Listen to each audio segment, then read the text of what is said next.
जय हिंद साथियों, स्वागत है आप सभी का। आज है 23 दिसंबर। आरआरबी टेक्नीशियन का सेकेंड शिफ्ट का एग्ज़ाम हो गया है। तो सेकेंड शिफ्ट में किन किन टॉपिक से प्रश्न पूछे गए थे, चलिए डिस्कस कर लेते हैं। साथियों, सेकेंड शिफ्ट में जो है रासायनिक अभिक्रिया यानी कि रासायनिक समीकरण से जो है 3 से 4 प्रश्न पूछे गए थे। 3 से 4 प्रश्न जो है केमिकल रिएक्शन से पूछे गए थे। इसमें एक प्रश्न यह भी पूछा गया था, 2Al प्लस Fe2O3 रिएक्शन होने के बाद जो है Al2O3 प्लस 2Fe में जो है कौन सी अभिक्रिया हुई है। यानी कि यह समीकरण आपका दिया था और इसमें पूछा था कि कौन सी अभिक्रिया हुई है। तो दोस्तों, यदि अगर आप ध्यान देंगे तो यहाँ पर आपको समझ में आएगा कि जो एल्युमिनियम धातु है यह जो है फेरस ऑक्साइड से आयरन को जो है क्या कर रहा है, विस्थापित कर रहा है। आयरन को क्या कर रहा है, विस्थापित कर रहा है। यानी कि इस पूरे समीकरण में जो है विस्थापन अभिक्रिया हुआ है। क्या हुआ है, विस्थापन अभिक्रिया। तो इसका उत्तर होगा दिया गया रासायनिक समीकरण में जो है विस्थापन अभिक्रिया हुआ है। और भी कुछ इंपॉर्टेंट पॉइंट जान लेते हैं। जब अभिक्रिया के दौरान कोई क्रियाशील तत्व जो है दूसरे तत्व को उसके यौगिक से विस्थापित करके स्वयं उसके स्थान पर जुड़ जाता है तो उसे विस्थापन अभिक्रिया कहते हैं। दिए गए रासायनिक समीकरण में जो है एल्युमिनियम धातु फेरस ऑक्साइड से आयरन को क्या कर रहा है, विस्थापित कर रहा है। इसलिए जो है ये जो समीकरण दिया था, इस समीकरण में क्या हुआ है, विस्थापन अभिक्रिया हुआ है। और यही पूछा था कि इसमें कौन सी अभिक्रिया हुआ है, तो विस्थापन अभिक्रिया हुआ है। दोस्तों, यह प्रश्न जो है सेकेंड शिफ्ट में पूछा गया था। अगला प्रश्न पूछा गया था, कौन सा कोशिका अंग जो है विषाक्त पदार्थों और औषधियों के जहरीले प्रभाव को खत्म कर देता है। तो दोस्तों, अंतःद्रवी जलिका जो होता है यह कोशिकांग के विषाक्त पदार्थों और औषधियों के जो है जहरीले प्रभाव को खत्म कर देता है। अंतःद्रवी जलिका जो है सुकेंद्रक कोशिकाओं में स्थित एक झिल्लीदार कोशिका अंग है। इनका प्रमुख कार्य जो है विषाक्त पदार्थों और औषधियों के जहरीले प्रभाव को खत्म करना होता है। अंतःद्रवी जलिका की रचना जो है प्लाज्मा झिल्ली के समान होती है। अगला प्रश्न आपका पूछा गया था, एक सवाल सूत्र से पूछा था। यह दिया था और पूछा था कि यह जो है किसका रासायनिक सूत्र है। यानी कि C12 H22 और O11 जो है किसका रासायनिक सूत्र है। तो दोस्तों, यह जो है लैक्टोज का रासायनिक सूत्र है। और बहुत से बच्चे जो है इसमें ग्लूकोज मार दिए थे, जबकि ग्लूकोज का रासायनिक सूत्र जो है C6H12O6 होता है। तो ध्यान रखिएगा।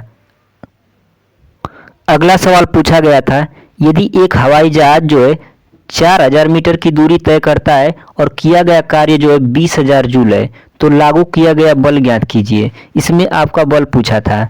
तो दोस्तों, दूरी जो है यानी कि यस कितना इसमें दिया है, 4000 मीटर। उसके बाद अगर कार्य की बात करें W, तो W आपका दिया है 20,000 जूल। 20,000 जूल। और पूछ क्या रहा है इसमें पूछ रहा है आपका F, यानी कि बल पूछ रहा है। तो फार्मूला अगर आप लोग को याद होगा कि W बराबर क्या होता है, W बराबर F गुणे S होता है। ठीक है, तो इसमें जो है आपका W का वैल्यू दे दिया है और S का वैल्यू दे दिया है। तो यहाँ पर पुट कर देंगे, यानी कि W कितना दिया है आपका 20,000 जूल बराबर F और S का वैल्यू कितना दिया है आपका 4000। जब हल करेंगे इसको कटाएंगे तो 5 बार में ये कटेगा, तो F का वैल्यू कितना आएगा आपका 5।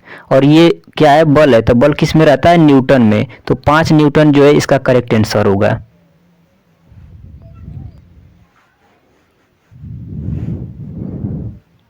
अगला प्रश्न पूछा गया था, कोणीय संवेग यानी कि एंगुलर मोमेंटम की एसआई यूनिट यानी कि एसआई मात्रक क्या होता है। तो दोस्तों, कोणीय संवेग का एसआई मात्रक किलोग्राम मीटर वर्ग प्रति सेकंड होता है। त्वरण का याद रख लीजिएगा, त्वरण का एसआई मात्रक जो है मीटर प्रति सेकंड स्क्वायर होता है। बल का एसआई मात्रक जो है किलोग्राम मीटर प्रति सेकंड स्क्वायर या न्यूटन। उसके बाद संवेग का एसआई मात्रक जो है किलोग्राम मीटर प्रति सेकंड होता है। तो ये भी मोस्ट इंपोर्टेंट है, याद करके जाइएगा, आपके एग्जाम में क्वेश्चन जरूर देखने को मिलेंगे। अगला प्रश्न पूछा था प्रतिरोध से 22 ओम, 32 यहाँ पर नहीं है, 33 था, गलत हो गया है टाइपिंग में। 33 ओम प्रतिरोध वाले दो प्रतिरोधों के समांतर संयोजन का प्रभावी प्रतिरोध कितना होगा, यानी कि तुल्य प्रतिरोध की बात कर रहा है। तो अगर यहाँ पर ध्यान देंगे तो R1 का वैल्यू कितना दिया है, देखिए R1 दिया है आपका 22 ओम, R2 दिया है आपका 33 ओम। इसमें जो है तुल्य प्रतिरोध यानी कि कैपिटल R का वैल्यू यहाँ पर पूछ रहा है। तो समांतर क्रम में अगर जोड़ेंगे तो इसका फार्मूला क्या होता है, देखिए 1/R बराबर 1/R1 प्लस 1/R2। ठीक है, अब यहाँ पर वैल्यू रख दीजिए। 1/R1 का वैल्यू कितना है 22 प्लस 1/R2 का वैल्यू कितना है 33। जब इसको हल करेंगे तो ये आएगा आपका 1/R बराबर 22 और 33 का एलसीएम कितना मिल जाएगा 66। तो ये कटेगा कितने बार में, 3 बार में, और इधर से आपका हो जाएगा 33 दूना के 66 2 बार में। तो ये हो जाएगा 1/R बराबर 5 बटा में कितना हो जाएगा 66। जब गुणा करेंगे तिर्यक में तो R बराबर कितना होगा आपका, R बराबर हो जाएगा 66 बटा में 5। 5 से जब डिवाइड करेंगे तो ये आपका कटेगा 5 × 5 और 5 तिहाई के 15 10 दूना के 10, यानी कि आपका वैल्यू आएगा कैपिटल R यानी कि समतुल्य प्रतिरोध का वैल्यू आएगा 13.5 ओम। ये आपका करेक्ट आंसर होगा। ये भी प्रश्न जो है आज के सेकेंड शिफ्ट में पूछा गया था। लगातार 7 बार बजट पेश करने वाली पहली महिला वित्त मंत्री कौन बनी है। तो दोस्तों लगातार 7 बार बजट पेश करने वाली पहली महिला वित्त मंत्री निर्मला सीतारमण बनी है। अगला प्रश्न बायोलॉजी से पूछा था, निषेचन के बाद जो है बीज में विकसित हो जाता है। तो साथियों निषेचन के बाद बीज में बीजांड जो है बीज में विकसित हो जाता है। बीजांड का शाब्दिक अर्थ बीज का अंडा होता है। किसी भी बीज उत्पन्न करने वाले पादप में बीजांड व संरचनाएं होती हैं जहां मादा प्रजननात्मक कोशिकाओं का निर्माण व भंडारण होता है। अगला प्रश्न पूछा था, एक गोलीय दर्पण के परावर्तीय पृष्ठ के मध्य एक बिंदु होता है जिसे कहते हैं। तो दोस्तों अगर गोलीय दर्पण के परावर्तक तल के मध्य बिंदु की बात करें तो इसको क्या बोलते हैं, ध्रुव बोलते हैं। गोलीय दर्पण के परावर्तक पृष्ठ के मध्य बिंदु को ध्रुव यानी कि पोल कहते हैं। अगला प्रश्न पूछा था, एक केमिकल रिएक्शन दिया था और उसमें पूछा था कि उत्पादों में जो है परमाणुओं की कुल संख्या बताइए। तो दोस्तों अगर यहाँ पर हम बात करें तो ये क्या है आपका अभिकारक है और ये क्या है आपका उत्पाद। तो इसमें पूछा है कि उत्पादों में परमाणुओं की संख्या बताना है आपको, किसमें, उत्पादों में। तो यहाँ पर अगर काउंट करेंगे परमाणुओं की संख्या तो यहाँ पर 4 3 कितना हो गया 7 और ये 4 दूना के 8, तो 8 7 कितना हो गया 15। तो टोटल जो है अगर बात करें उत्पाद में परमाणुओं की संख्या की बात करें तो टोटल कितना हो गए परमाणु 15। तो 15 इसका करेक्ट आंसर है। अगला प्रश्न पूछा गया था करंट अफेयर से, Sultan Azlan Shah hockey trophy 2024 का विजेता कौन बना। तो दोस्तों Sultan Azlan Shah hockey trophy 2024 का विजेता जापान देश बना, किसको हराकर, पाकिस्तान को। और इसका आयोजन कहाँ पर हुआ था, तो मलेशिया में जो है इसका आयोजन हुआ था। इसमें जो है 6 देश की टीम ने हिस्सा लिया था, जापान, पाकिस्तान, कनाडा, दक्षिण कोरिया, न्यूजीलैंड और मलेशिया। अगला प्रश्न पूछा गया था फिजिक्स से, कौन सी ऊर्जा जो है किसी वस्तु की ऊंचाई के साथ बदलती है। तो दोस्तों स्थितिज ऊर्जा जो है किसी वस्तु की ऊंचाई के साथ बदलती है। अगला प्रश्न पूछा गया था, एक विद्युत गैजेट द्वारा 10 मिनट में जो है 0.6 एम्पियर की धारा खींची जाती है। परिपथ के माध्यम से प्रवाहित होने वाली विद्युत आवेश की मात्रा ज्ञात कीजिए। दोस्तों अगर इसमें बात करें समय की तो t का वैल्यू कितना दिया है 10 मिनट, और मिनट को हम बदल देते हैं सेकंड में, तो 60 से गुणा कर देंगे तो यहाँ पर आ जाएगा 600 सेकंड। उसके बाद जो है धारा इसमें यानी कि I का वैल्यू कितना दिया है 0.6 एम्पियर, धारा की वैल्यू 0.6 एम्पियर। इसमें पूछा क्या है आपका आवेश पूछा है, आवेश यानी कि Q का वैल्यू पूछा है। तो दोस्तों आवेश का सूत्र होता है आवेश यानी कि Q बराबर क्या होता है आई टी। Q बराबर क्या होता है आई टी। अगर यहाँ पर बात करें तो आवेश हमको पूछा है, धारा का वैल्यू दे दिया है और टाइम भी इसमें दे दिया है, तो यहाँ पर पुट कर देंगे। तो Q बराबर आई का वैल्यू कितना दिया है 0.6 गुणे टी का वैल्यू हम लोग निकाले थे तो कितना आया था 600 सेकेंड। इसका गुणा कर देंगे तो ये आपका 0.10 खत्म हो जाएगा, यहाँ पर गुणा करेंगे तो कितना आ जाएगा 360 और आवेश है तो इसका वैल्यू क्या होगा कूलाम में, क्या होगा कूलाम में। तो इसका करेक्ट आंसर होगा 360 कूलाम। 360 कूलाम जो है इसका करेक्ट आंसर होगा। यह अभी प्रश्न जो है सेकेंड शिफ्ट में पूछा गया था। अगला प्रश्न पूछा गया था भारत का 97वां टाइगर रिजर्व किसे घोषित किया गया है। तो दोस्तों भारत का 97वां टाइगर रिजर्व जो है रातापानी टाइगर रिजर्व को घोषित किया गया है जो कि मध्य प्रदेश में स्थित है।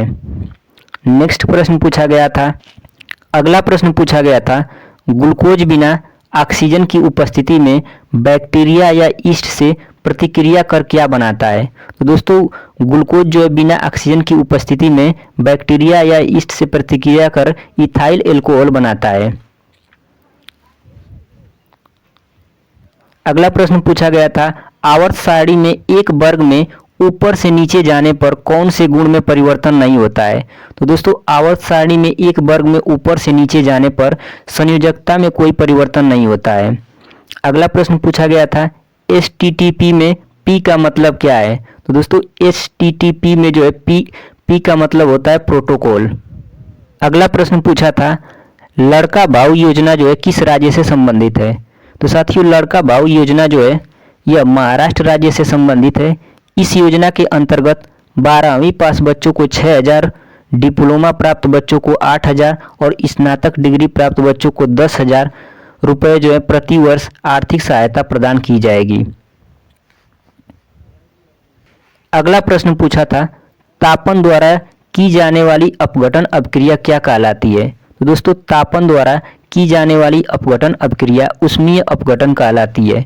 ऊष्मीय अपघटन एक रासायनिक अपक्रिया है जहां ऊष्मा देकर एक अभिकारक पदार्थ को उसके